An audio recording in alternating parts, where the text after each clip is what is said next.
ゴールデンタイムドラマ CD 第1話三尾の部屋。愛すべきイケメン柳さんこと柳沢三尾の人生について、俺が知っていることは実はそれほど多くない。なお俺というのは柳さんの友人で同じ大学に通う多田万里のことだ。柳さんの正体はお坊ちゃまだ。本当ならば通っていた高校からエスカレーター式に上の大学へ行くはずだった。しかし高校時代に今は俺の彼女であるところの加賀高校につきまとわれ、それを逃れようと今の大学を受験したのだ。予定と違う大学を勝手に受けたため、半ば感動状態で実家から追い出され、あえなく一般庶民の身分へ転落。それが柳さんの現状だ。その見方はちょっと違うな。俺は柳沢家の跡継ぎとして生まれた時から人生のレールを決められていた。高校から逃げたかったのは事実だけど、同時にそれは自分の意思で大学を選び進路を決めるきっかけにもなったんだ。俺は自分のしたことを後悔はしていない。むしろ誇りに思ってるんだ。と非常に前向きな柳さんだが、生活レベルの低下は著しいようだ。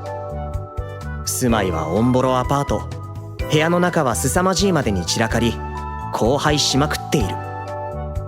3月までお城の王子様だった柳さんは現在この魔窟で暮らしているのだ。魔物の住む洞窟と書いて魔窟。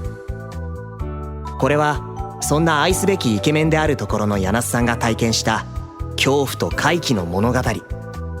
俺と柳さんが奈々先輩の紹介でコスプレウェイターとコスプレダンサーのアルバイトをしたその数日後から物語は始まる。お邪魔しまーす。うわ、なんかこないだ来た時よりさらに散らかってない？そうか？万里の部屋もだいたいこんなもんじゃね？俺の部屋はここまでひどくない。押し入れは開けっぱなしじゃないし、当然布団や服や下着が崩れ落ちてもいない。コンビニのビニール袋が山をなしてもいないし、中身の残ってるペットボトルが散乱してもいない。それに散らばってる漫画、雑誌、スポーツ新聞、そしてその下にポケット六法や教科書やノートや。どうした万里？なんでそんな泣きそうな顔してるんだ？残念だ。残念すぎるよ柳さん。せめて人間が住めるレベルの部屋にしようよ。だから俺は住んでんじゃん普通に。一人暮らしの男の部屋なんて大体こんなもんだろう。絶対違う。この散らかり方は通常のレベルじゃないんだよ。毎日掃除しろとは言わない。1週間に1回でいい。物を片付けたり掃除機をかける習慣を身につけようよ。暑いのにそんな大声出すと汗かくぞ。なんか飲むか？どっかに昨日開けたペットボトルのお茶があるはず。いらない。とにかく突っ立ってないでその辺に座れよ。どうやって座るんだよ。その辺ってどこ？ちょっと待て、今その辺りのものどかすから。よし、綺麗になった。座れるぞ万里。こういうのは綺麗になったとは言わない。マジひどすぎるだろ。はあって何のんきの毛出してんだよ。そんな場合かこのマックスは。自分でわかんねえのかよ。まあ確かにな。俺ちょっと生活能力低いかもしれないよな。低いじゃなくて皆無だろ。でもさ、だからこそ今日お前に来てもらったわけよ。実は俺断捨離始めようと思ってさ。断捨離？立つ捨てる離れるの断捨離？そう、いらない CD とかをまとめたから欲しいのがあったら持ってってもらおうと思って。ほら窓のそばに置いてある。ああ、結構あるな。割と貴重なのもあるんだぜ。あと DVD とか本とかも。って今度はなんだよ。人がいたよ。窓の外に人。はあ？そっちはベランダだぜ。誰か入ってきたら不法侵入じゃん。でも誰かいたんだよ本当に。ちょっと待て、見てみるわ。誰もいないぞ。やめろよな万里。心霊ネタとかそういうので俺のことを脅かそうとか考えてんじゃねえの？いや本当にいたんだって。ひょっとして覗きとかじゃない？男の部屋覗いて何が楽しいんだよ。でもひょっとしたら空き巣の可能性はあるかもな。っていうかさ、この部屋の散らかり具合もし空き巣が入って荒らされてたとしてももはや見分けつかないよな。さすがにそれはないって。俺はちゃんとどこに何があるか把握できてるし。ではと爪切りはどこだ？爪切りならそこに。あれ？ほらほらほら、第2問耳かきは？それなら確実。俺耳かき大好きっ子だからいつでも手に取れるように定位置に。ってあれなんでないぞ。ほら見ろ。ちょっと待ていやマジで待ってくれよ。どうしたの急に立ち上がって。なんか異世界から召喚されてきた王子がなんだこの世界はとか言ってるみたいな立ち振る舞い。冗談言ってる場合じゃないって。いかん。パスポート、通帳、保険証、実家の鍵ある。全部ある。でも俺通帳にはビニールのケースつけといたはずなんだよな。ケースなくなっちゃってんのか？それだけじゃない。なんか変だ。はっきり何がどうなってるとは言えないんだけど、なんかこう俺の覚えてる部屋の風景が微妙にちょっとずつずらされてるみたいな。え、ちょっとマジで？ああ、間違いない。これ部屋に入られてるわ。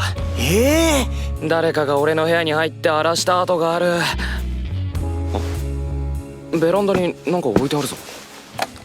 なんだこれ、血の薬？なんで血の薬がこんなとこに？わかんねえ。空き巣が自分のものを置いてくわけねえし。ストーカーの中には自分が部屋に忍び込んだ記念にってさりげなく何かを残してったりするタイプもいるって聞いたことあるけど。ストーカー？空き巣じゃなくてストーカーなのか？柳瀬さんにつきまとうストーカーといえば、第一の容疑者は当然。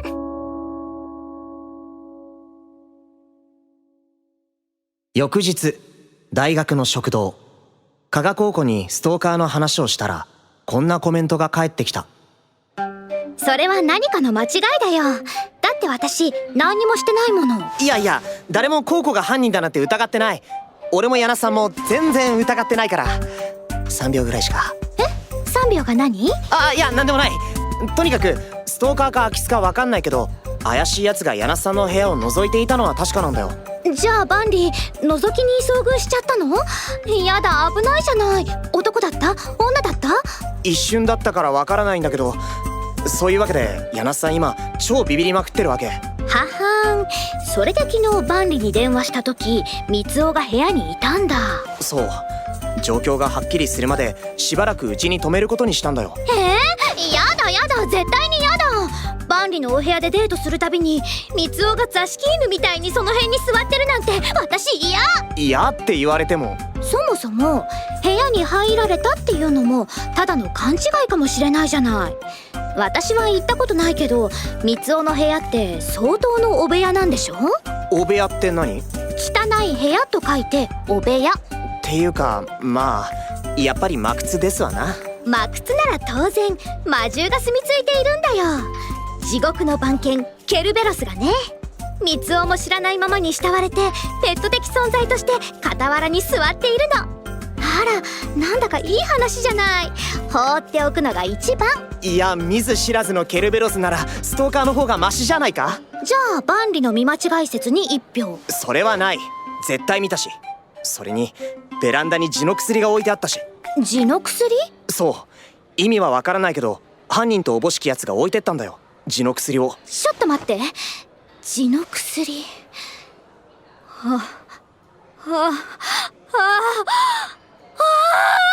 で、どうしたの？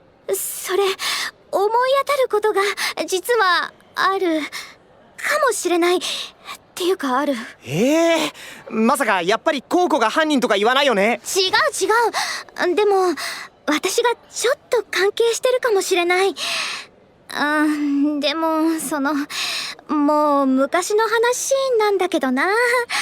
もう時効って私が言うことでもないから言えないけど。心当たりがあるなら教えてよ。柳瀬さんの安全に関わることなんだから。それじゃあ話すけど、本当にもう昔の話だよ。ずっと昔、はるか昔。幼稚園の頃とか？去年。近っ。ほら、私と三つって同じ高校に通ってたじゃない？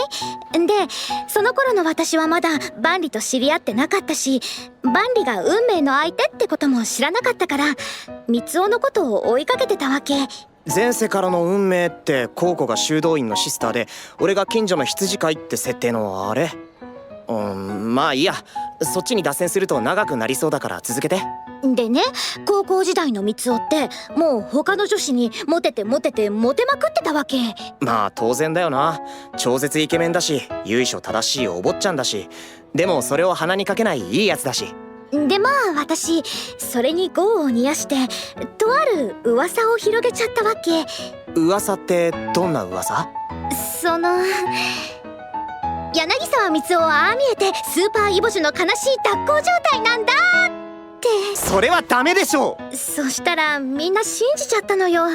柳沢光雄といえばお尻の不具合超かわいそうっていう残念なイメージが定着しちゃったの、全校生徒的に、特に女子の間では。ただ光雄本人がそんな噂に気づいてたかどうかはわからないけど。コウコ、反省してるよ今は。人を呪わば穴二つって知ってるか？そのミニスカの中のケツは大丈夫か？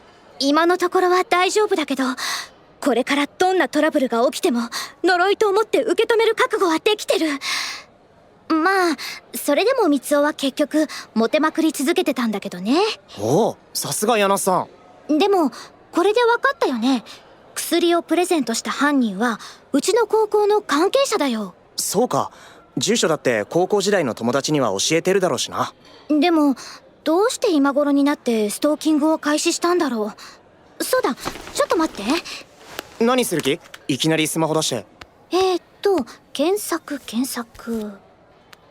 人間が動くには必ず理由があるの。理由が存在するならその痕跡は大抵ネットに残ってる。ほらあった、読んでみて。何？女性タレントのブログ？そう、この人テレビにも出てるし著作も多数。イケメンハンターを自称してる有名ブロガーなの。街で見かけたイケメンの写真をブログに載せて女の子に大人気なの。ほら最新の更新は一昨日になってる。お、何この写真？柳さん？ライブハウスでバイトした時の写真みたいだね。タイトルはお友達のパーティーで確保って書いてある。つまりこのブロガーさんは俺と柳さんがバイトしたパーティーに出席してたわけだ。そして柳さんの写真を撮ってこうしてブログに上げたと。それだけじゃないよ、こう書いてある。光雄くんは昼間は法学部の学生さん。本人曰く現在は彼女募集中らしい。出没エリアはどこそこ。超爽やかな笑顔で癒されまくりのひとときでした。今日も眼福。うわー、これ絶対柳さんの許可取ってないよな。きっかけは多分これだよね。このブログを見た子の中に高校の関係者がいたんだ。それで今になって光雄の周りをうろつき出したと。ちょっと待って。またなんか見つかった？このブログのタイトルとか URL とかで検索かけてみたんだけど、そしたらこれ。誰かのツイート？何？この写真って柳沢先輩だよね。すごくない？やっぱりかっこよすぎ。彼女いないとか言ってるけど本当かな？やっぱり例の病気のせいで？今の住所分かれば薬のお届けできるのに。それ私調べられるかも。間違いないね。この子たちが犯人だ。それだけじゃないの。続き読んで、続き。っていうかあの激しく痛い先輩は大学まで追っていって結局爆死したんだね。悲惨すぎ。まあ当然でしょう。中学の時から相手にされてなかったし。コウコ先輩か。痛いよねあの人。コウコ、顔が怖いよ。顔がなんか背中に黒いオーラ出てるし。どうしたらいいの？どうしたらこいつら揃って血祭りにあげて未来を丸ごと奪って人生はかんなに突っ込んでやれる？ねえバンリー、一緒に考えて。コウコ、とりあえず落ち着こう。落ち着いてなんていられない。バンリは悔しくないの？バンリの彼女がこんな風にネットでこそこそ悪口言われまくってんだよ。ちゃんと取り締まってよ。そして血のおもてなしをしてやってよ。バンリは私の彼氏でしょ。そうね、そうだけど俺血のおもてなしなんてしたことないし。じゃあ初めて体験してみてよ。落ち着いて、とにかく落ち着こうと、コウコと俺がそんな話をしているところに柳瀬さんがやってきた。岡ちゃんこと岡千波も一緒だ。ようバンリーコウコ。ちょっと柳瀬さんどうしたの？顔真っ青じゃん。やばい、本当にやばいわこの状況。ヤナね、さっき自分の部屋にレポート取りに戻ったんだって。そしたらレポートのページが2枚だけ抜かれて盗まれてたらしいんだよ。どういうこと？夜の間に誰かが確実に侵入したって証拠だよ。レポート8枚ちゃんとクリップしといたのに、その中の2枚だけが抜かれてた。これはもう勘違いとか思い過ごしじゃ絶対ないだろう。私もさっき話聞いてびっくりしたんだよ。他にもいろいろ取られてるものあったんでしょ？はあ、なんかしょうもないものばっかし。インナーイヤホンの先っちょとか、塩の内蓋とか、こないだのバイトでもらったラメパンツとか。これってもう警察に相談した方がいいレベルの話だよね。ヤナ、しっかりしてよ。柳瀬さん大丈夫か？とりあえずなんかランチを。食欲なんかねえよ。もうどうしよう。引っ越しする金なんかねえし、警察に行くったって取られたもんがしょぼすぎだし。聞いてやなお、混ざったわ。三つお。うわ、加賀さんシリアスな顔してる。私には未来が見える。三つおは私に感謝してひざまずいて嬉し涙を流すことになるよ。ちょっと待って加賀さん、今のかっこよかった。カメラで撮影するからもう一回繰り返して。はい、スタート。私には未来が見える。三つおは私に感謝してひざまずいて嬉し涙を流すことになるよ。これでいい？オッケー、最高。加賀さんやっぱりかっこいいよ。って人の不幸で遊ぶんじゃねえ。どういうことだよコウコ。俺がお前に感謝？そうだよ。ストーカーの正体を突き止めたの。犯人は私たちの高校の後輩だよ。は？俺らの高校の後輩？この私が魔窟侵入犯を突き止めてあげる。そして学校にも警察にも通報して社会的に息の根を止めてあげる。バンリはもちろん協力してくれるよね。はあ？そしてその日の夕方、俺とコウコは柳瀬さんのアパートに向かって歩いていた。周りに気をつけてねバンリ。怪しい人物がいたらすぐに教えて。っていうか俺たちが怪しいんじゃない？コウコのその格好目に入ると笑っちゃいそうなんだけど。耐えて。目立っちゃダメ。どこで見られてるかわかんないんだよ。そうは言ってもさ、俺のスーツ姿はともかくとしてコウコのいでたちはちょっとあれなんじゃない？あれって何があれなのよ。さっき買った黒縁メガネ、バンリに借りたニット帽、服もバンリの部屋着の T シャツとハーフパンツ、靴もバンリのサンダル、バッグの代わりにコンビニ袋。どこからどう見てもちょっと買い物に出た地元のお姉さんでしょ。そんな格好しても美人ってわかるのはすごいと思うけど、でもこの季節にニット帽はやっぱ怪しくない？髪を隠さなくちゃいけないもの。とりあえず私が誰だかわからなければいいのよ。で、俺たちこれからどうするわけ？これから2人で三つおのアパートに入れてもらうの。誰にも見られないようにこっそりとね。で、三つおは外出して部屋が無人になったように見せかける。私たちは三つおの部屋で犯人が忍び込んでくるのを待つ。危なくないかな？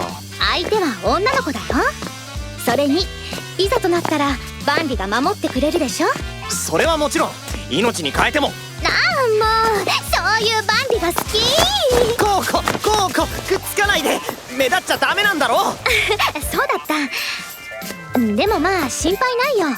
多分私も顔知ってる子だし、三つおだって近くで待機してるわけだから。あ、三つおだよ。部屋から顔出してキョロキョロしてる。バンリー、コウコ、早くこっちへ。は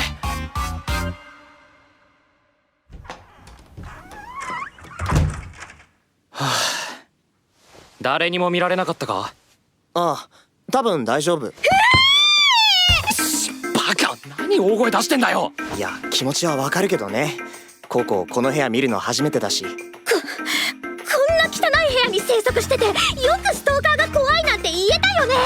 バンビどうしよう、私初めて三つが怖い。なんだよ大げさなやつだな。っていうか、この魔窟のありさまを知っててなお三つのことが好きだって言うなら、それはそれで結構すごくない？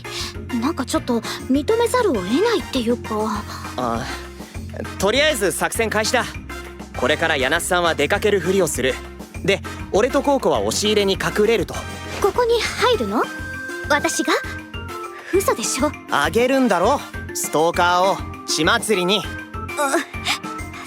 そうよ、そうだよ、血祭りだよ。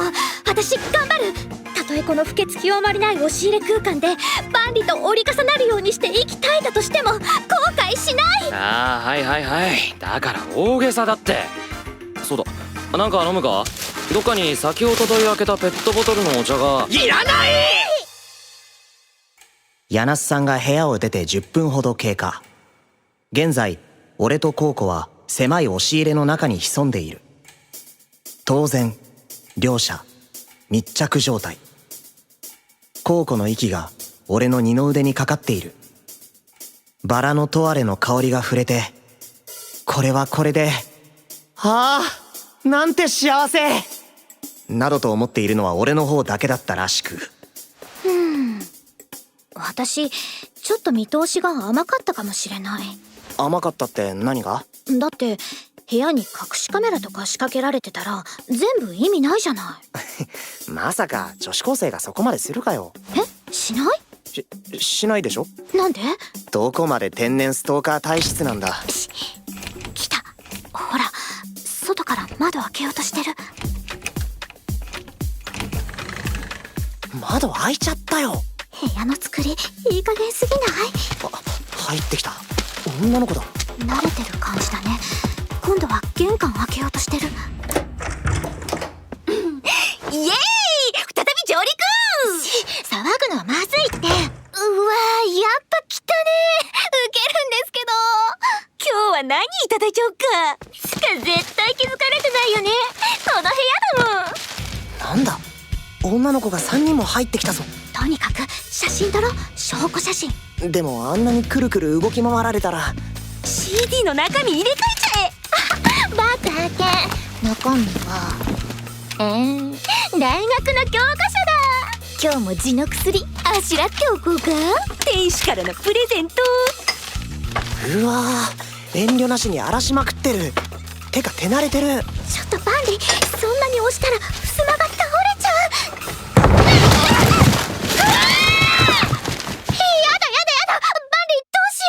かくなる上は一人でもいいから捕獲するんだ。ちょっと何この人たち。泥棒？ストーカー？それはお前らの方だろ。よくも俺の友の魔窟を踏み荒らし、俺の彼女のハートを傷つけてくれやがったな。その代償支払ってもらおうか。決まった。バンリかっこいい。やばい。なんなの超怖いんですけどこの人たち。っていうか私たち見られたよ。これやばい。早く逃げなきゃ。てめえらこの野郎。今度は何って柳沢先輩じゃん。ふざけんじゃねえぞクソガキが。てめえら全員警察に突き出してやるから覚悟しやがれ。何が痔の薬だ。俺と死の薬と何の関係があるんだ。だって私たち柳沢先輩のお尻が心配だったんです。俺のケツに用事があんのか。そんなら見やがれ、見たい放題見やがれ。ちょっと三つズボンを下ろしちゃダメだ。それはそれで今度は柳瀬さんが犯罪者に。こちとら今さら失うものなんかねえんだよ。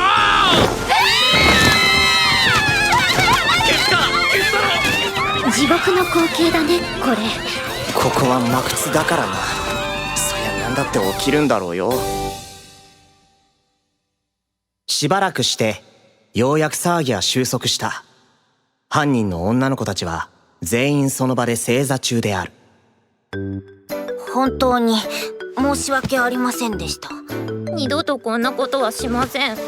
悪ふざけが行き過ぎてしまいました。悪ふざけにしてもやりすぎだろ。なんでこんなことしたんだ。私たち中学の時からずっと柳沢先輩に憧れてたんです。先輩の写真ブログで見つけてどうしても会いたくなっちゃって。知ってる人に住所聞いて思い切って出かけてきたらお留守で。試しにベランダの窓ガチャガチャやったら開いちゃって。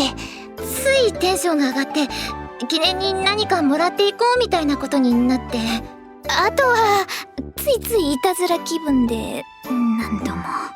どうするみつお、これで許してあげる？そうだな。っていうかコウコ、そろそろメガネと帽子取ったら？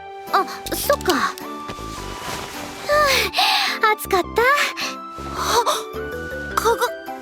コウコ先輩だったんですか？変な格好してるから分かんなかった。言っておくけど、この格好は私の趣味でしているわけじゃないの。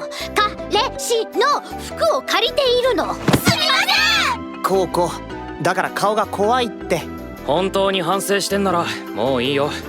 マジで二度とすんじゃねえぞ。あと取ってったものは返せ、全部。はーい。爪切り、耳かき、レポート2枚、塩の内蓋、それからうわ、こんなに。気がつかなかったのも結構あるな。本当にすみませんでした。本気で反省します。ああ、もういいよ、帰んな。はい。ああ、もう怒ってないから泣くな。勉強頑張れよ。ありがとうございます。失礼します。犯人の女子高生3人は出て行き、散らかった部屋に柳瀬さんと俺とコウコが残された。はあ、たく、一体何だってんだ。お疲れ様、柳瀬さん。もっと怒ってもよかったのに。勉強頑張れよなんて優しいことまで言っちゃって。でもそれが柳瀬さんなんだよな。掃除ぐらいさせりゃよかったかな。あいつら暴れ放題、散らかし放題のままにしやがって。いつもとあんまり変わらないようにも見えるけど。どいつもこいつも俺を何だと思ってんだよ。何をされても俺なら平気みたいな。俺が何かを惜しんだり悲しんだりするわけがないとでも思ってんのか。柳瀬さん、俺の人生はずっとこうなのか。俺が人並みに心や感情を持っていることを普通に尊重してくれる女はいないのか。やっとのことで高校を卒業させたのに。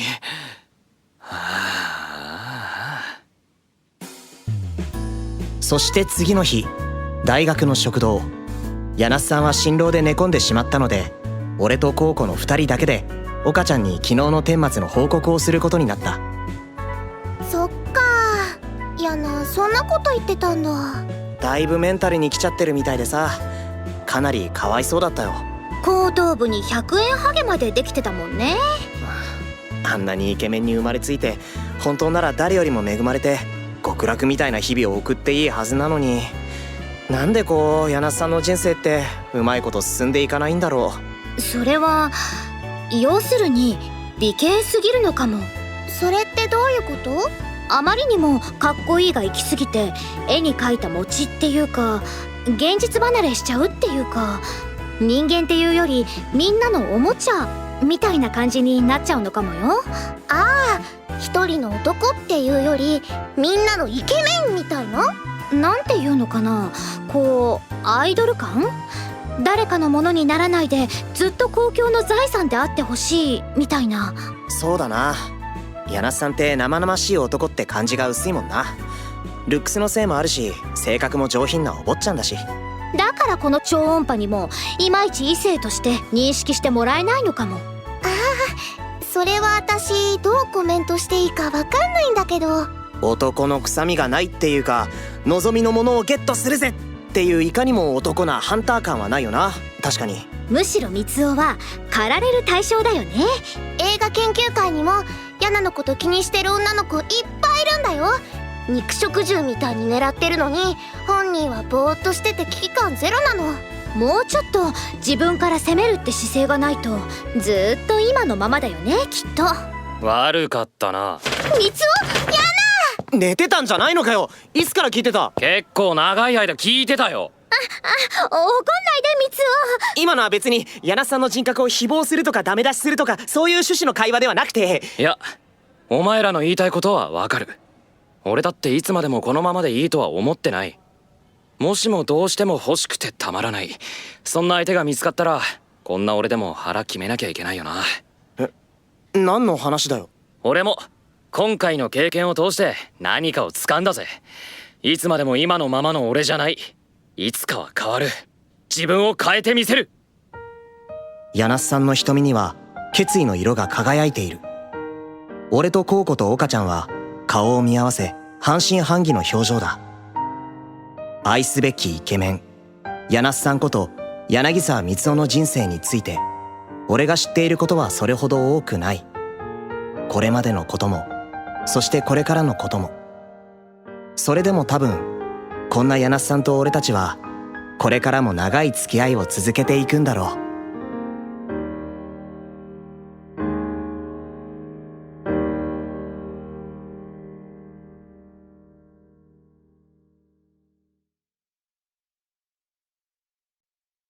ゴールデンタイムドラマ CD 第2話サマーナイトツアー。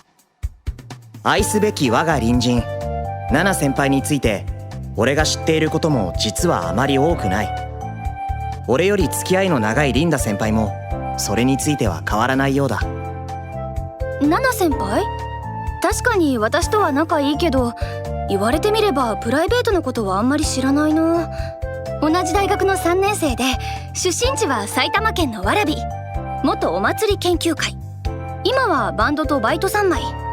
地元にいた頃からバンドやってたって話も聞いたような気がするけど、詳しいことはあんまり。リンダ先輩ですらそうなのだから、知り合って間もない俺がナナ先輩のことをよく知らなくても当然だろう。うちの隣に住んでいるのに表札を出していないから本名すら定かではない。でも見た目は怖くて不愛想でも優しい人であることは間違いない。なのになぜこんなことになってしまったのだろうか。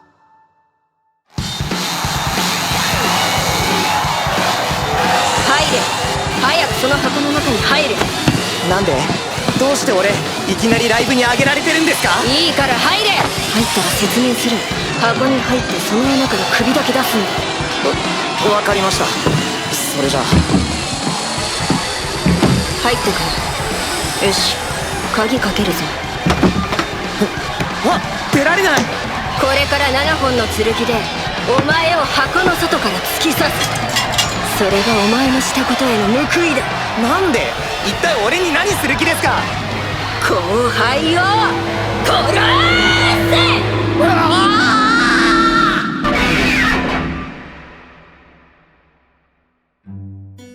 なぜ俺がナナ先輩に7本の剣を突き立てられ後輩を殺すとマジギレ顔で絶叫されなければならないのか。話は24時間前に遡る。時刻は夜。コウコとのデート中、俺はこんな話を聞かされた。私こないだ意外なものを見たよ。万里のマンションの前で張り込み中に。ちょっと待った、いきなり話がおかしいだろ。なんで俺んちの前で張り込みなんかしてるんだ？日常的な習慣っていうかいつものことだけど。どこまでストーカー体質なんだよ。ああ、もういいよ。それで？そしたらね、ナナ先輩の部屋から男の人が出てきたの。あれってひょっとしたらナナ先輩の彼氏かな？彼氏？ナナ先輩に？いてもおかしくないでしょ。美人だし、もう大学3年生なんだから。そりゃおかしくないけど、でも想像できないな、ナナ先輩に彼氏って。というような会話を交わしてその日は解散になった。帰りがけ俺はコウコに大きな太巻きの包みをもらった。お母さんの友達が届けてくれたの。私たちだけじゃ食べきれないから万里にもお裾分け。コウコにもらった太巻きは3本。一人で食べるにはちょっと量が多すぎる。どうしたものかと思っていると、窓を開けたベランダからナナ先輩の声が聞こえてきた。向こうも窓を開けているらしい。クソ誰が！クソクソ！最近のナナ先輩は様子がおかしい。顔色が悪いし、いつにも増して不機嫌そうだ。ひょっとして本当に彼氏がいて恋愛関係のトラブルでも抱えているのだろうか。ダメだダメだダメだダメだ。ふうわー、なんか荒れてる。怖いけどちょっと様子見に行った方がいいかな。そうだ、この太巻きを口実にして。すいません、隣のタダバンリですけど、太巻きのお裾分けに。あだっ、何してんだお前。急に開けるから頭打っちゃって。まあいいや、これから出かけるとこだ。用があるなら歩きながら聞く。というわけで俺は太巻きの包みを持ったまま、なんだか機嫌の悪そうなナナ先輩について夜の街に出ていくことになった。私を心配？なぜ？ナナ先輩、最近おかしいじゃないですか。さっきも部屋から規制が聞こえてくるし。ああ、ちょっといろいろあってな。っていうか俺たちどこに向かってんですか？あそこだよ。夜中までやってる安売りスーパー亀太郎。22時から激安爆売りセール。行かなきゃだろ絶対。うわ、でもめちゃくちゃ並んでますよ。ナナ先輩って待ち時間長いのとか我慢できる人でしたっけ？ちょっと気分転換したいんだよ。ちょっとスランプでさ。うわあ、ナナ先輩がそんなため息つくなんて珍しいですね。スランプってバンドのことですか？いろいろだけどな。とりあえず一番でかいのは死ね。ってなんでいきなり死ねとか言われなきゃいけないんですか？ちっけえよバカ。お前に死ねって言ってるんじゃねえ。死、ポエムに問題があるっつってんの。死、ああ、そっちの死ですか。新作がなかなかできなくてさ、まだ1行もかけてねえんだよ。ああ、やっべ。明日のライブで新作発表するって前々から予定してたのに、どうしてもパッションが湧いてこねえ。狂気の牙が抜かれちまった。ああ、新作が書けなくてそれで気分転換に出かけたと。一応私らにもファンがいるからさ、明日発表できなかったらかなり貧縮もんだろうな。ファンの貧縮とか気にしてるんですか？それって普通ですね。確かに狂気の牙抜かれてますね。うるせえな。それはそれ、これはこれだよ。一応インディーズからリリースしてんだよこっちは。ちなみに一番売れたのって？音量戦記デス兵器かな。いや、ボロボロの脱衣ババアとか私たちのゴムラ君の方が売れたか。あ、でもやっぱデビュー曲が一番かな。タイトルは兄を燃やす。ナナ先輩お兄さんいるんですか？とナナ先輩が答えようとした時、道の向こうから痩せた人と太った人がやってきた。あれあれ、おーいナナじゃん。来てたんだ。なんだ友安、拓郎、おめえらも買い出しかよ。ってことはナナもかよ。ナナも亀太郎、とっとこナナ太郎。ていうか横のとこ誰？ていうか俺が誰だ？ごもっとも。ナナ先輩、このお二人は？うちのバンドのメンバーだよ。こっちのうるさくて細いのがベースの友安、そっちの無口で太いのがドラムの拓郎。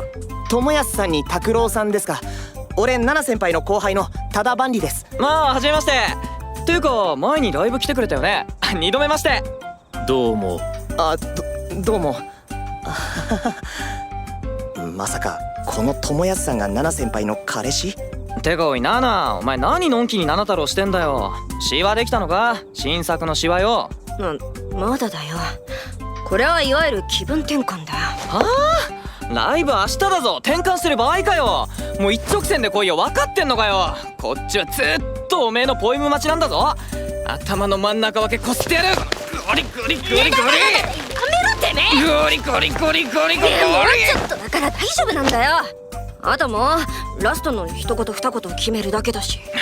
本当だろうな。まあ多田君、今の発言本当かどうか知ってるかい？余計なこと言うんじゃねえぞてめえ。いや俺は何も聞いてないので。友安さんのテンションに圧倒され、ナナ先輩の脅しにビビらされ、少々引き気味の俺だった。っていうかナナ先輩をこんな風にいじられキャラみたいに扱える友安さんはすごい人だ。もしかしてこの人がナナ先輩の彼氏と思っていると、どうしたんですか拓郎さん、急にお腹押さえて。腹が痛いんですか？腹が減った。ってそんなにシリアスな顔で苦しまなくてもいいでしょああ、いつものことなんだよ。おい、友安。私、拓郎になんか食わせてくる。確か、その辺にラーメンの屋台が出てたはずだ。オッケー、いってらっしゃい。ほら、来い、拓郎。支えてやるから。悪い。本当に大丈夫なんですか？顔色悪いしお腹減ってるだけじゃないんじゃ。拓郎は腹が減るとたちまち体調崩すっていう得意体質なんだよ。ちょっと言ってくるけど、お前はとにかく余計なこと言うんじゃねえぞ。余計なことって具体的には？返事。はい。言ったら殺す。はあ、本当に言っちゃった。まあまあまあ、いいんじゃないの？しばらく行列も動きそうにないし、俺たちここで場所取りしてようぜ。友安さんってナナ先輩とすごく仲良さそうですね。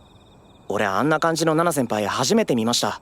頭ゴリゴリされても怒らないとか。まあ仲いいっていうか、ずっと一緒にバンドやってるからね。付き合い長いし。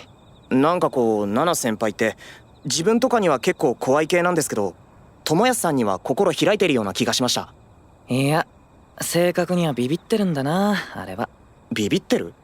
友安さんにナナ先輩が？うん、拓郎にもね。見たでしょ、さっきの海外しいおもりぶりを。ナナはバンドのメンバーに抜けられるのが怖いんだよ。ついこの間もギターが脱退しちゃったばっかりで、あいつが抜けたのは痛かったな。正直ナナもかなり落ち込んでたし。そうだったんですか。ああ見えて拓郎も実力派なのね。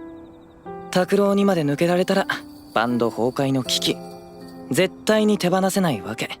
ナナ先輩も大変なんだ。俺もナナとは長い付き合いだからね。俺が抜けるのも不安なんじゃないかな、あいつは。ちなみに長い付き合いっていうのはどれくらいの？ナナ先輩のことはもう知り尽くしてる感じだったりします？まあいろいろ知ってるよ。例えばそうだね。俺はさりげなく友安さんがナナ先輩の彼氏かどうか尋ねてみたつもりだった。息をのみ友安さんの言葉を待つ。そう、あいつは生まれた時 2300g しかなかったらしい。そうだったんですか。しんしんと雪に埋もれた村のただ一つの山陰で産声を上げた時、身の丈3メートルを超える大男の父親はマタギに追われてた。マタギから見たらヒグマサイドの生き物だったということだよ。で生まれた女の子の産声は東方ボーカル先輩飛ばしっていきなりバンドやろうぜな感じ。信じた？いや、結構最初真面目に聞いちゃいましたけど。まあちょっと真面目に話すと、ナナはまあそうだな、昔はおとなしい子だったんだ。これはマジ。おとなしい？ナナ先輩が？物静かで内気で自分を表現するのが下手な女の子。でも音楽はずっと好きで、高校の頃には兄貴と一緒に普通のバンドの普通のボーカルやってた。はあ、お兄さんとバンドを。でもある日ライブ中に事故が起きちゃったのね。アンプの調子が悪かったらしくて、いきなり炎吹いたの。もう燃える。もしかしてその時お兄さんが燃えちゃったんですか？バンドのデビュー曲のタイトル「兄を燃やす」だったそうですけど。よくわかったね。燃えちゃったんだよ、メラメラっと。まあ火はすぐ消えたし客も全員無事だったんだけど、収拾つかなくなったのはナナの破壊衝動ね。燃え上がった自分の兄ちゃんを見て、なんかこう暴力のスイッチが入っちゃったらしいので、そっからクワーッとノイズの方に走って、長かった髪も切ってセンターで分けちゃって。はあ、髪が長くておとなしかったナナ先輩ってどんな感じだったんですかね。でさ、多田くん、今度はこっちの質問に答えてもらいたいんだけど。何ですか？本当のところナナの作詞ってどれだけ進んでるの？俺は真実を喋ったんだから、君も真実を喋ってくれるよね。あ、いや、だから俺は何も。とぼけんじゃねえぞこら。さっきからナナとこそこそ話してたでしょ。まあもちろん分かってる。ナナは多田くんにとって先輩だもんね。逆らえないよね。よーし、じゃあこうしようか。俺の質問に瞬きで答えて。それなら喋ったことにはならないよね。いやだけど。俺の言うことが聞けねえのかてめえ。あというわけではい返事。イエスなら瞬き。もう分かりやすい、いい瞬きだ。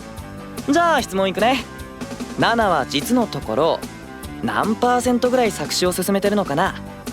瞬き1回 10% で答えて。完成してるなら10回、 90% なら9回、 80% なら8回。さあどうぞ。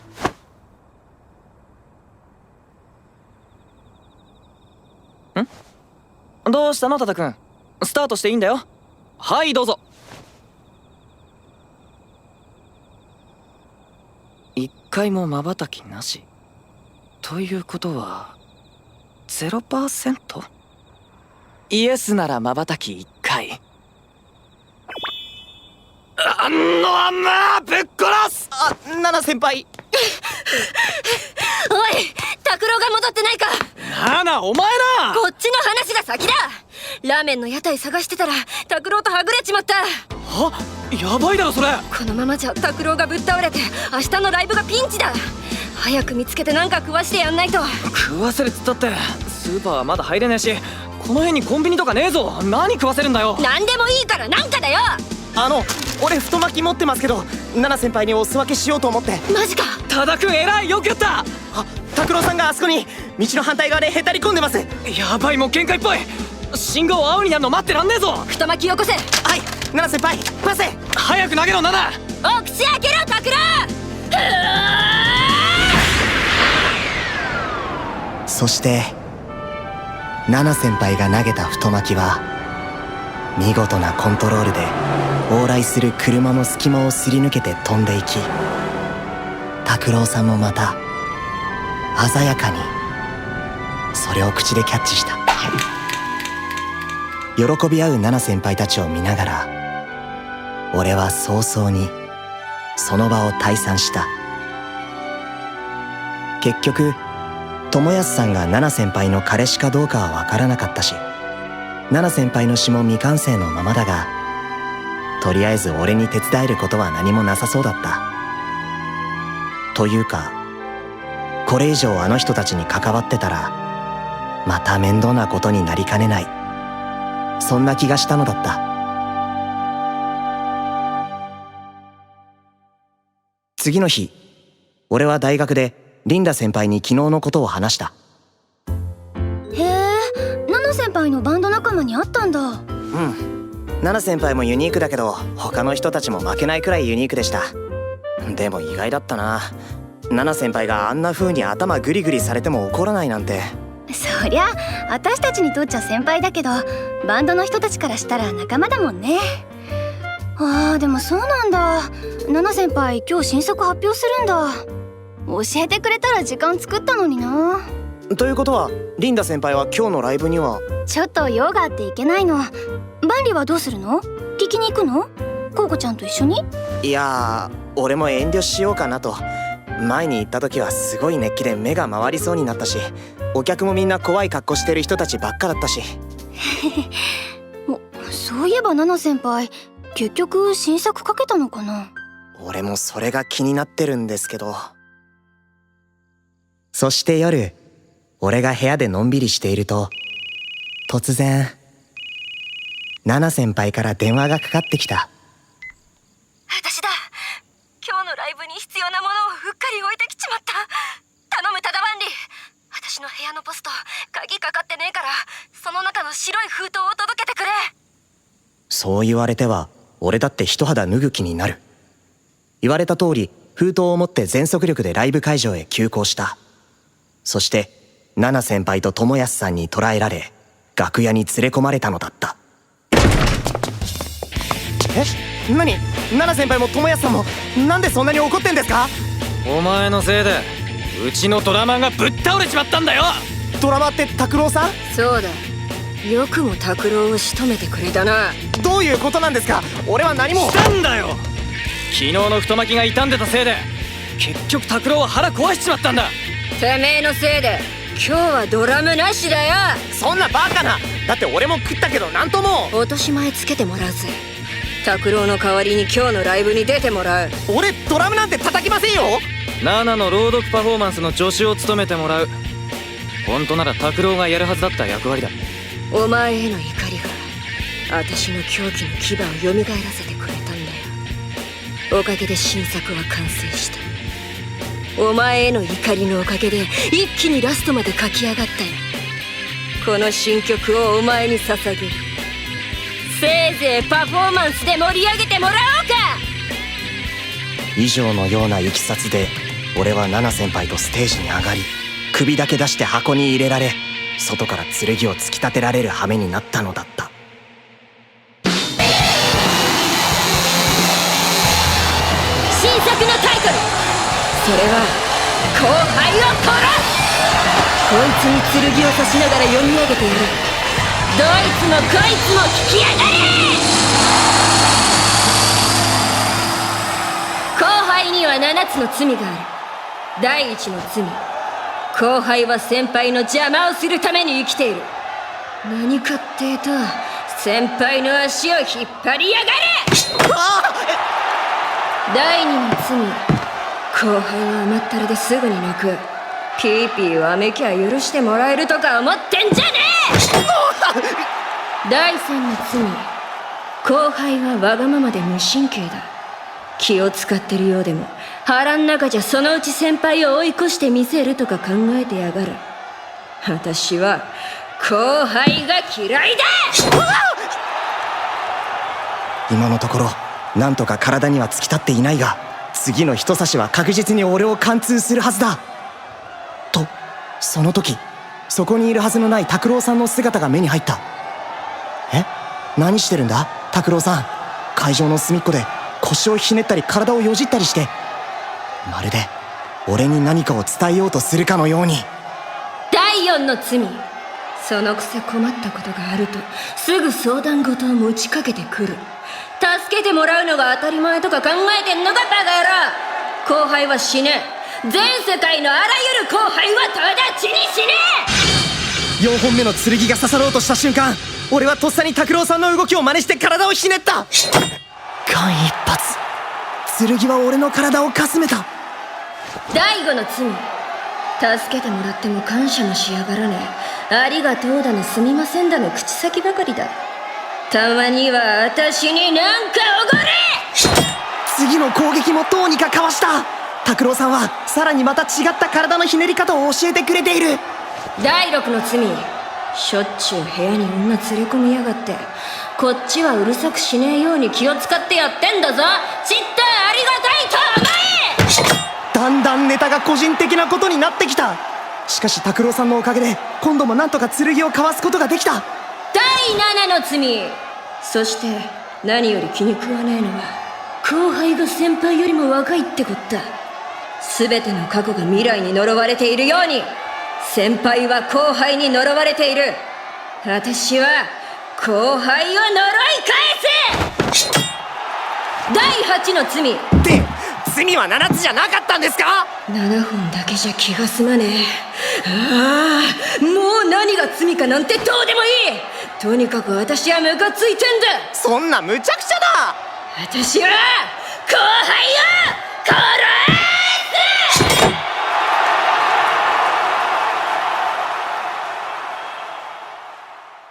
す。そしてなんとか無事にステージを終えた後、打ち上げの居酒屋で俺は友安さんと拓郎さんから事の真相を聞かされた。悪い叩く。全てはナナに作詞させるための嘘だったんだよ。は？どういうことですか？ナナを精神的に追い詰める必要があった。絶対絶命の状況に追い込めばナナのパッションとかテンションが上がるんじゃねえかと思ってさ。だから拓郎が腹壊したことにしてナナを怒らせたってわけ。おかげでナナは狂気の牙が戻って新作を書くことができた。ってことで本当悪かった。でもすっごい盛り上がったよ。よかったらまたうちのバンドでパフォーマンスしてよ。てかいっそ加入してよ。一緒に撮ろう、ノイズの天下。やっせ。そんなに速攻で断るかな。ナナの新作じゃないけど後輩ってやっぱ憎ったらしい生き物だね。まったく。いやだって俺絶対無理ですもん。友安さんだってあの後すごかったじゃないですか。カツラかぶって自分で火つけてお客さんは盛り上がってたけど。まああれは俺の定番パフォーマンスなんだよね。いいぞ燃えるのは。俺のスイッチあの時から入りっぱなしだもん。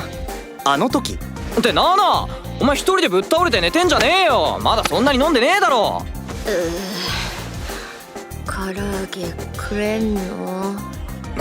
完全に潰れたらまあいっか。拓郎とりあえず7抜きで。改めてお疲れさん。お疲れ。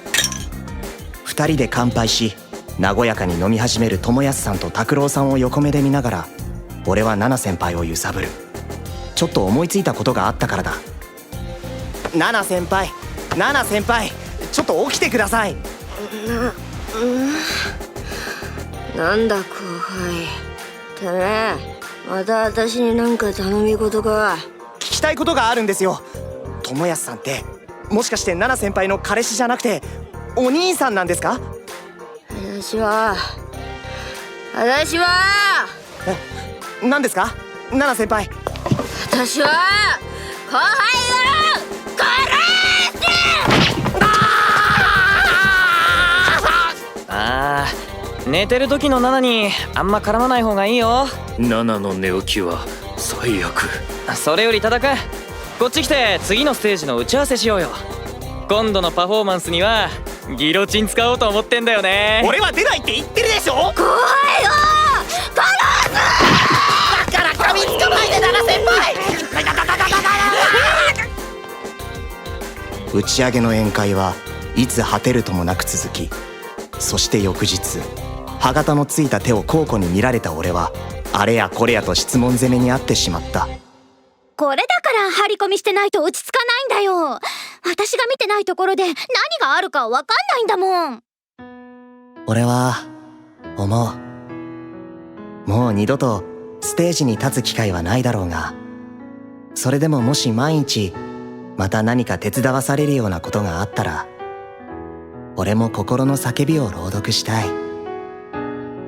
タイトルはもちろん「先輩に殺される」になるはずだ。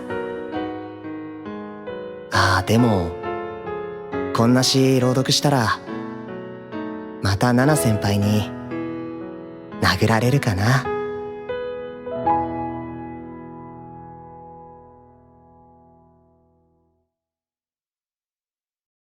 ゴールデンタイムビビットメモリーズ。春巡のパーティーメーカ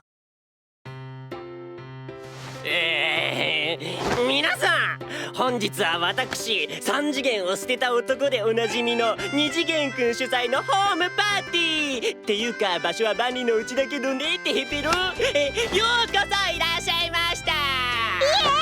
イエーイ。イエーイってねえ多田くん、何この二次元くんっていうか誰？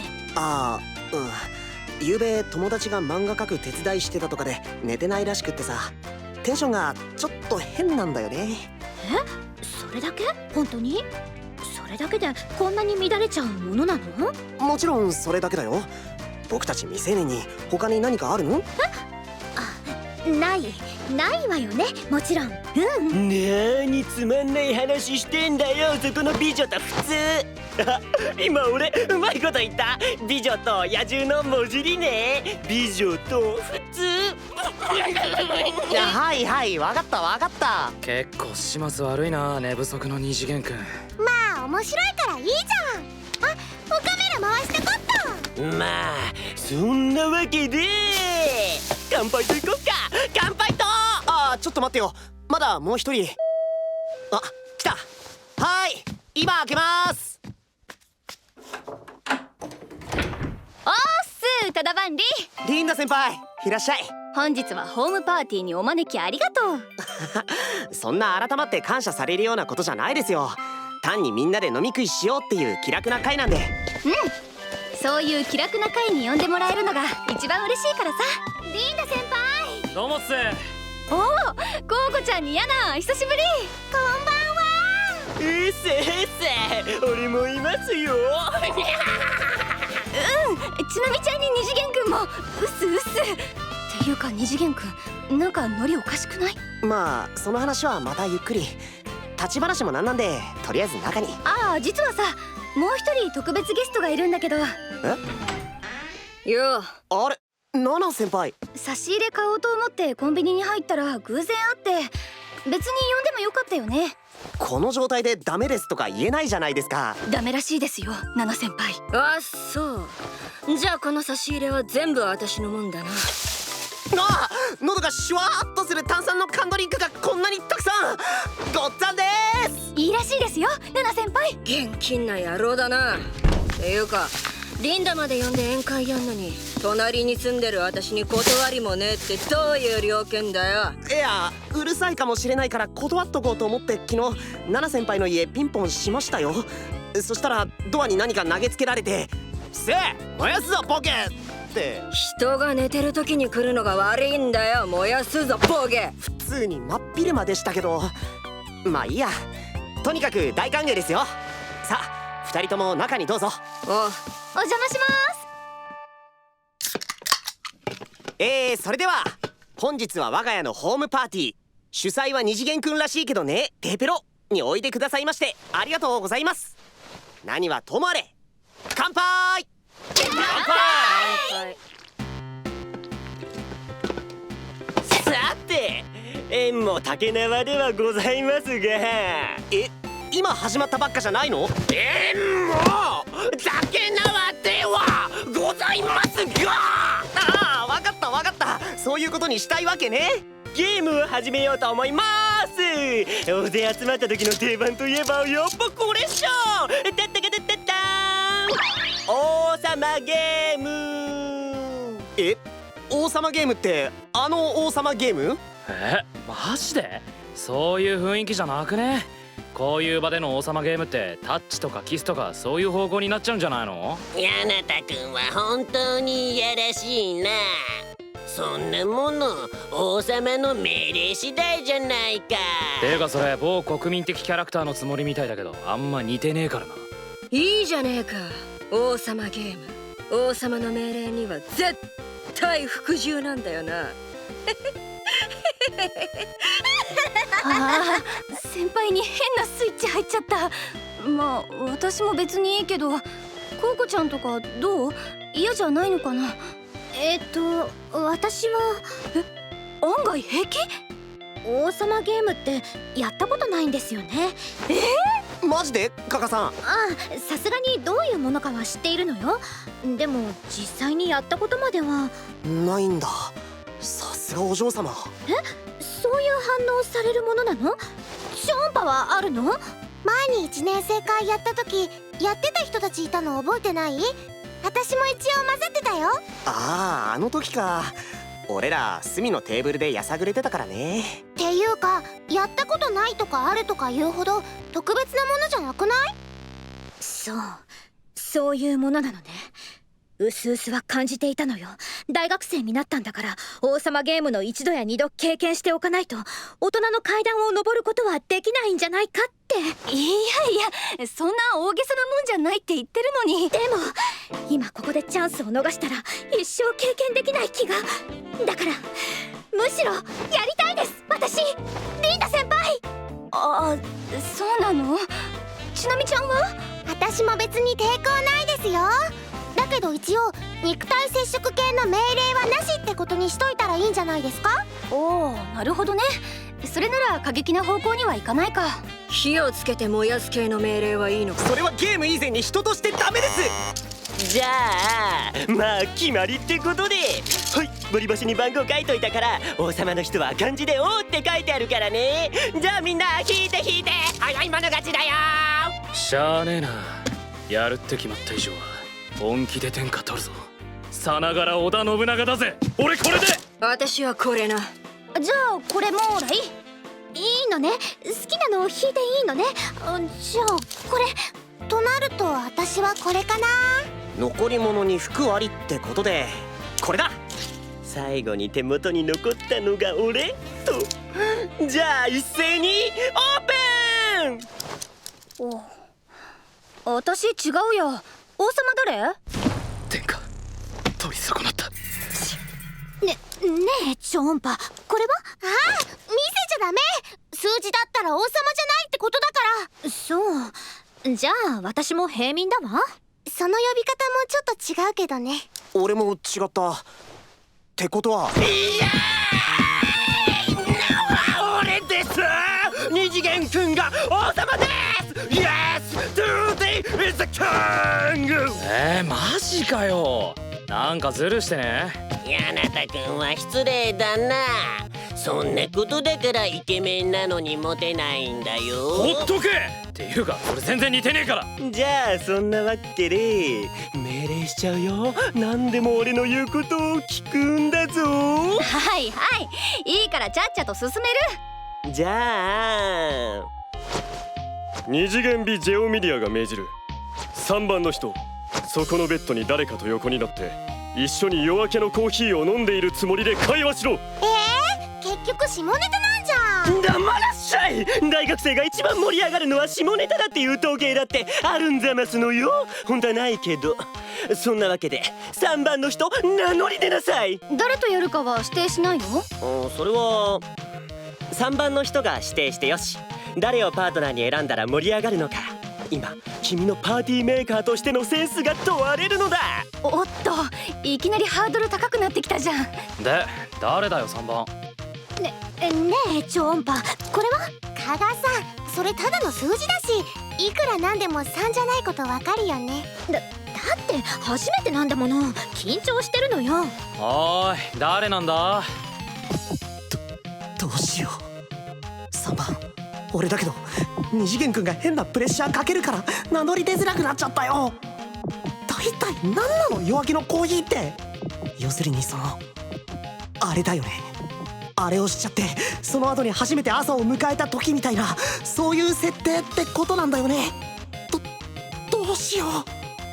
誰を指定すれば一番盛り上がるんだ。よし、頭の中でシミュレーションしてみよう。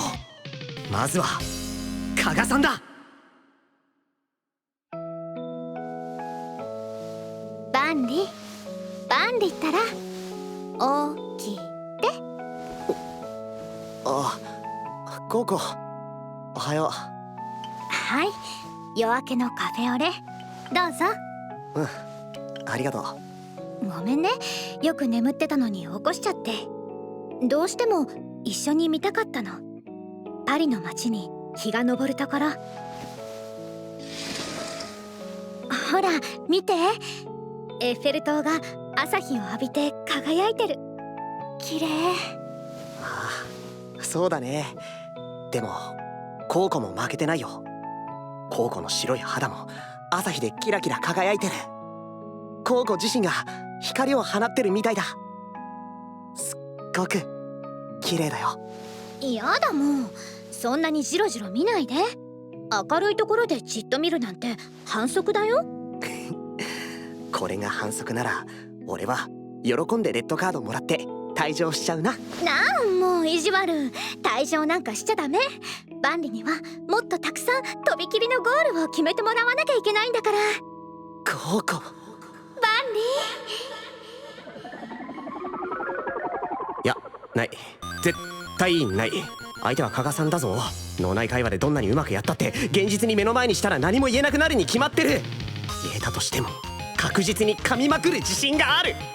笑えない、全くもって笑えないってことで加賀さんはなし。じゃあリンダ先輩。よ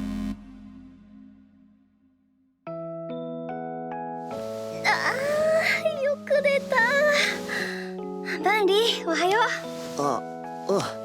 おはようございます。う。コーヒー飲む？インスタントだけど。はい、いただきます。何？うつむいちゃって。いや、リンダ、ゆうべはとっても良かったです。何それ。だって初めてそうなった人にはこういうこと言うもんじゃないんですか？ばっかじゃないの。エッチなビデオの見過ぎだってそれ。おかしい。じゃあもう二度と言いません。ごめん。でもさ、そんなこと言ってくれなくても本当にいいから。だって万里見てたら分かったもの。心からいい気持ちになってくれてるって。素敵だったよ、あの時の万里。リンダ先輩。万里。いやちょっと待ってよ。このやりとり想像にしてはリアルすぎない？リンダ先輩本当にこんなこと言いそうだし、こんなのをみんなの前で演じるなんて恥ずかしすぎるだろう。なしリンダ先輩も絶対なしってことは岡ちゃん？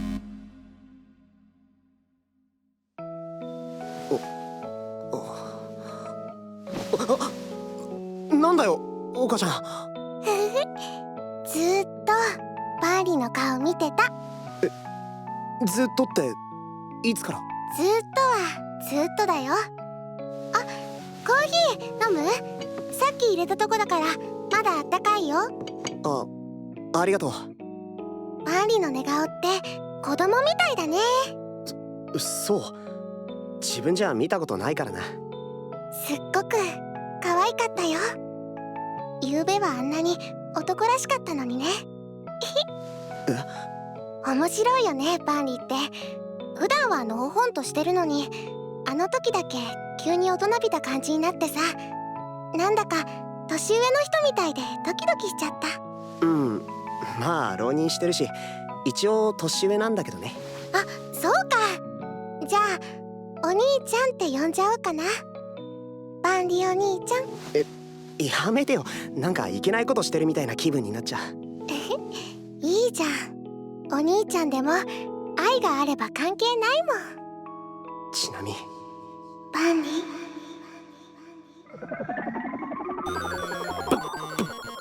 バンリお兄ちゃん？そりゃまあ岡ちゃんはちっちゃくて可愛いけど俺そういう趣味ないから。待てよ、そんな趣味がなくても目覚めさせてしまう、それが肉厚オカレシアの罠なのかも。怖っ。こりゃ岡ちゃん相手ってのもありえない。じゃあまさかのナナ先輩？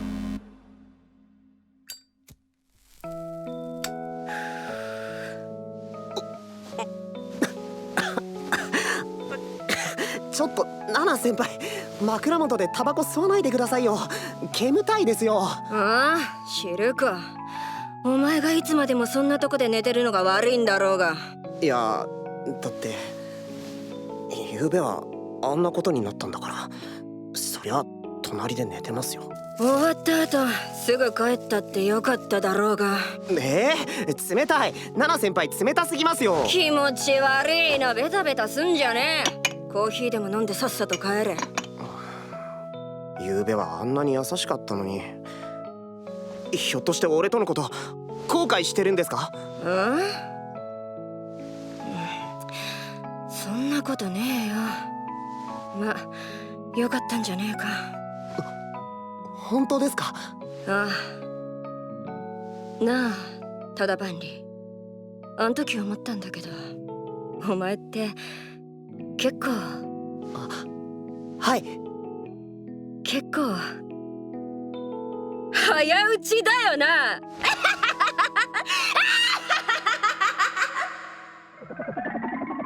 って何なのこの想像、全然嬉しくないし。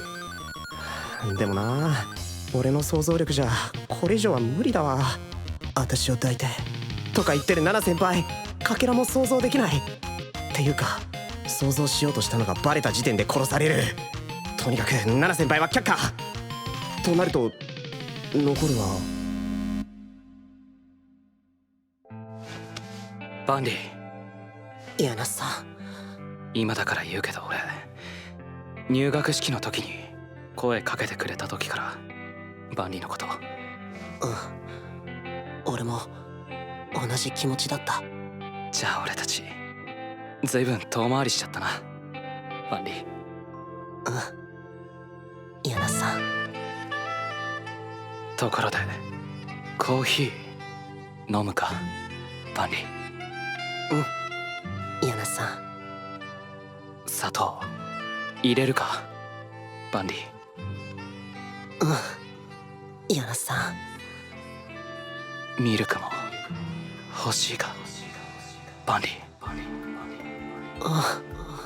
柳さん。バンリは欲張りさんだな。うわありえねえ。こんなの想像する意味が分かんないよ。消えろ消えろ、今すぐ俺の頭の中から消えろ。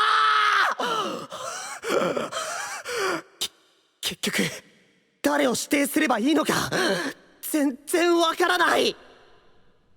なあ、3番バンリじゃねえの？何？話聞いてる？みんな違うって言ってるからあんたしかいないじゃん、3番。すみません。そうです。3番俺です。二次元美ジェオミディアが命じる。バンリ、相手を指定しろ。そうだ、二次元君、相手を誰にするか数字で指定してもいい？まあいいけど。決め打ちして妙に気負って恥かくぐらいなら偶然の力を借りる方がまだ笑いに転嫁できる可能性がある。じゃあ番号で指名します。俺とベッドで夜明けのコーヒーを飲むのは7番の人。7番7番7番7番7番？はーい、7番で誰？誰ってご挨拶だな。私だよ、私。茶道部のさおちゃん。はあ？なんで突然現れたんですか？もう失礼しちゃうな。最初からずっといたよ。なあしーちゃん。最初からいたよ。ずっと喋んなかっただけで。でも乾杯の時はちゃんと一緒に乾杯って言ってるからね。なんならもう一度聞き直してみて。どうでもいいですよ。とにかく今のなし、もう一度選ばせて。二次元美ジェオミディアは拒否する。3番の人は7番の人と夜明けのコーヒーを飲むように。はあ、ほらタダバンディ、もっとこっちおいでよ。遠慮しなくていいのよ。お姉さんたちにたっぷり甘えちゃって。2人？7番はサオちゃん先輩だけじゃないの？野暮なこと言わないの。サオちゃんとシーちゃんは一心同体なんだから。そうそう、一心同体だけど気持ちいいこと2人分だよ。そういうのはいいんで、早く夜明けのコーヒー飲んで終わらせましょう。夜明けの何？夜明けのコーヒー。夜明けのコーヒーを何？飲む。はい、オーダーいただきました。では茶道部の杯にたっぷりとコーヒーを入れまして、飲んで飲んで飲んで飲んで飲んで飲んで飲んで出て飲んで飲んで出て飲んで飲んで飲んで。ちょっと待って、そんな一気に飲め。まだまだいくよ。飲んで飲んで飲んで飲んで飲んで飲んで。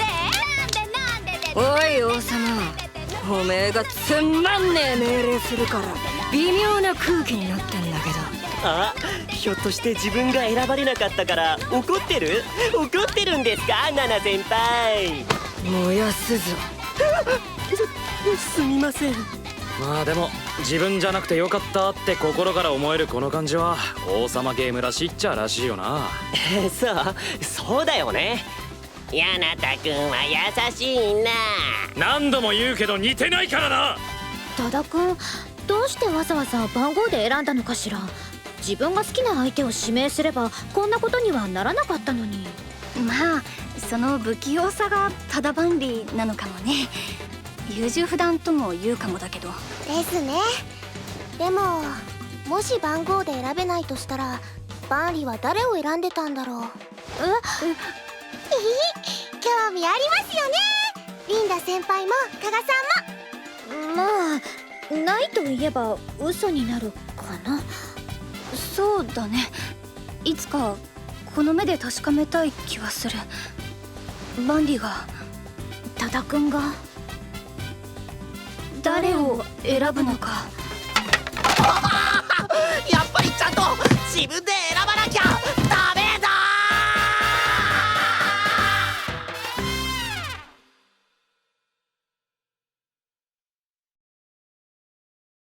皆さん、ドラマ CD の収録お疲れ様でした。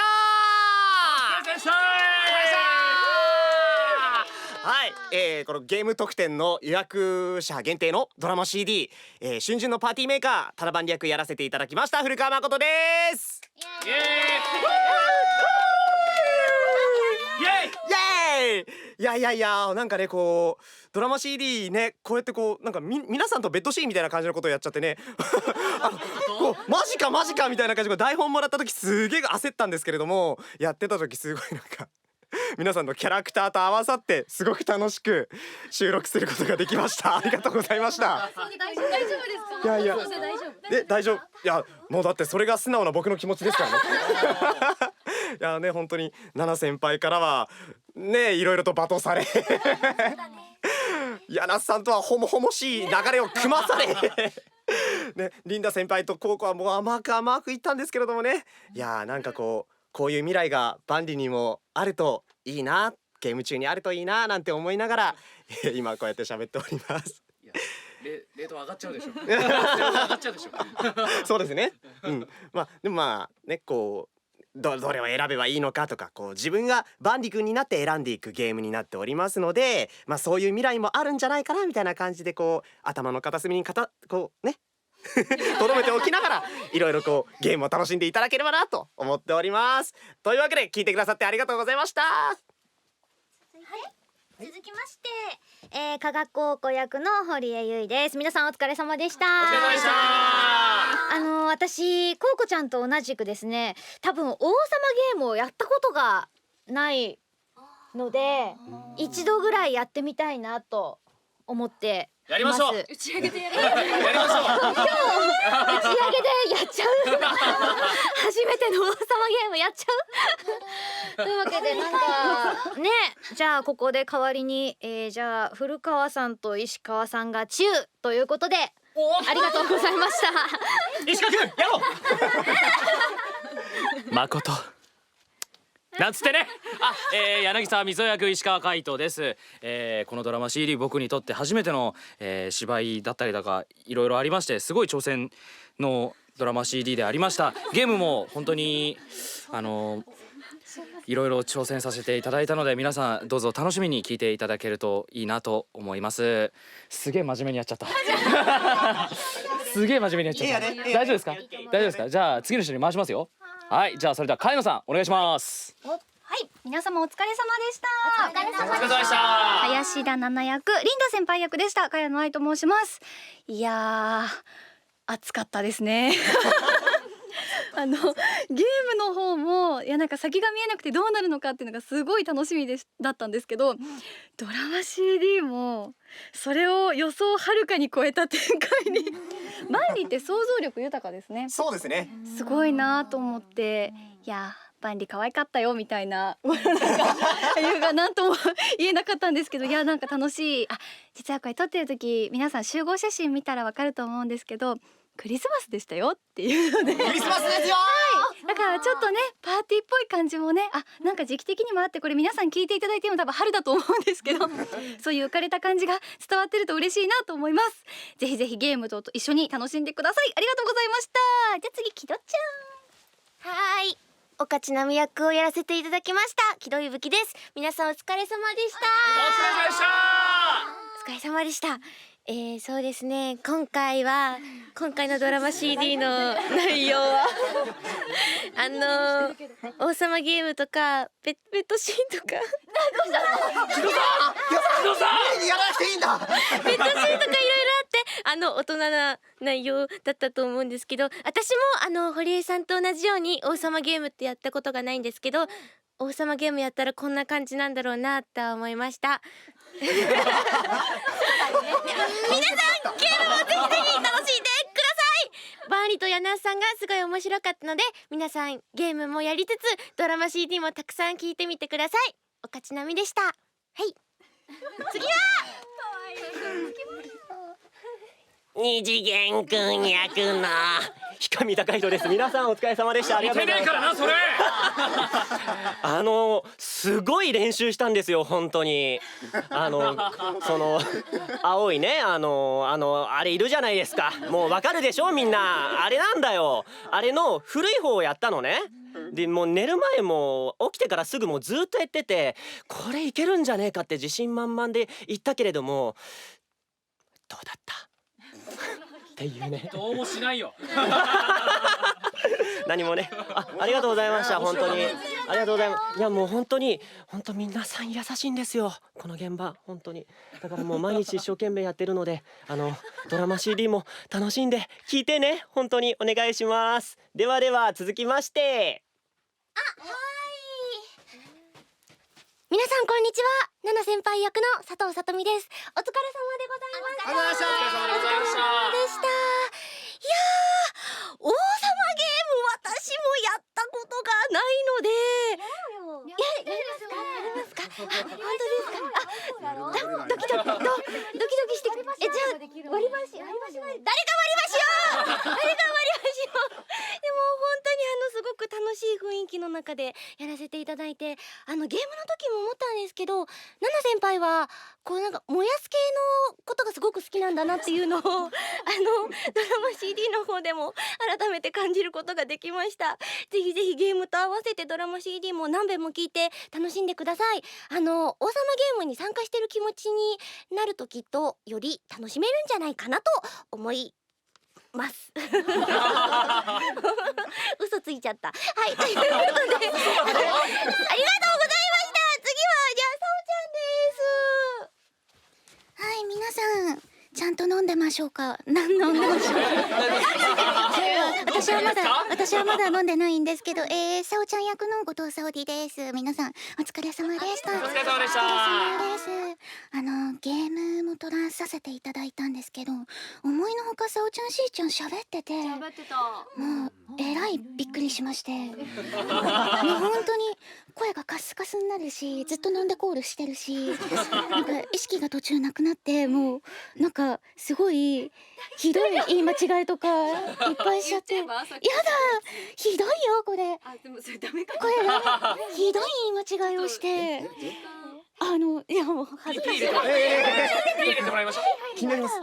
いやもう本当一生忘れないです。自分本当ありがとうございます。なんかそうです。ドラマ CD でも飲んでコールやらせていただきました。私も王様ゲームってやったことなくて、なのでやりましょうね。やりましょうね。あとバンリとヤナさんのカップルが私は一番好きです。ありがとうございます。喜ぶべきことなんだろうか。とても楽しませていただきました。ありがとうございました。しーちゃん。はい、しーちゃん役の伊藤静香です。皆さんお疲れ様でした。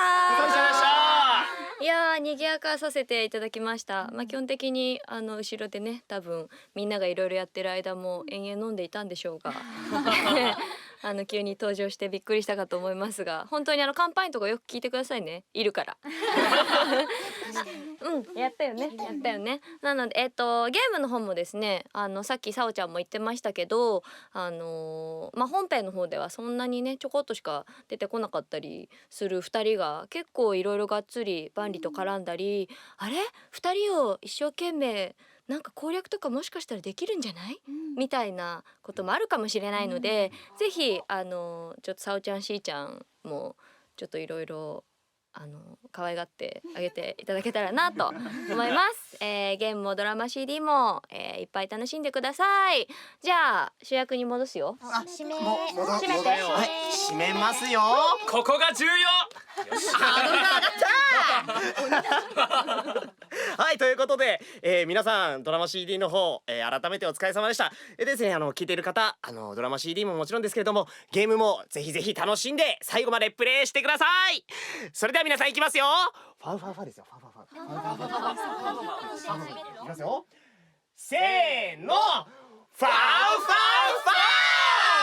ファウ。ありがとうございました。素晴らしいよ。マコニャン